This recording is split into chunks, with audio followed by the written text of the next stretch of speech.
வாங்கம்மா, வணக்கம். எல்லாருக்கும் தீபாவளி வாழ்த்துக்கள். இப்போ நாங்கள் வந்து என்வே நொக்ஸா நூடுல் மேக்கரோட மிஷினில் வந்து எப்படி முறுக்கு செய்யறதுன்னு காட்ட போகிறோம்.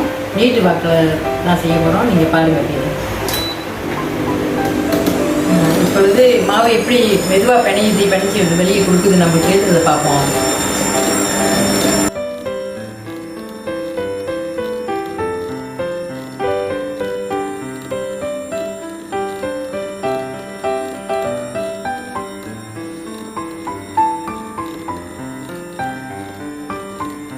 அது பிணைஞ்சிருச்சு. எவ்வளோ சுலபமாக நம்மளுக்கு மாவு பிணைஞ்சி கொடுக்குதுன்றத பாருங்கள்.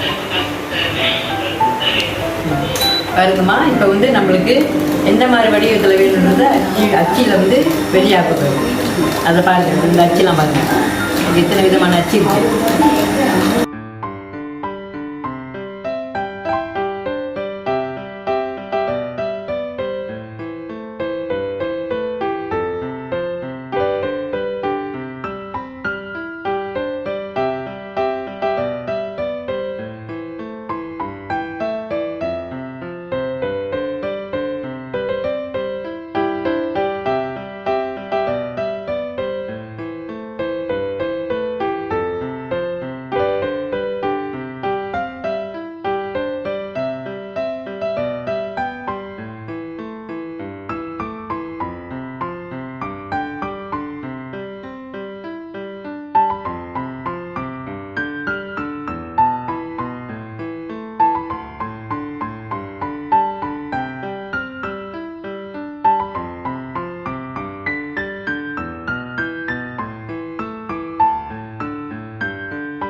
பாருங்கம்மா, அந்த முறுக்கு எவ்வளோ மெதுவாக அப்படியே மொறுப்பா நல்லா சுவையாக இருக்குது. சாப்பிட்றதுக்கு ரொம்ப சுலபமாக இருக்குது, ருசியாகவும் இருக்குது.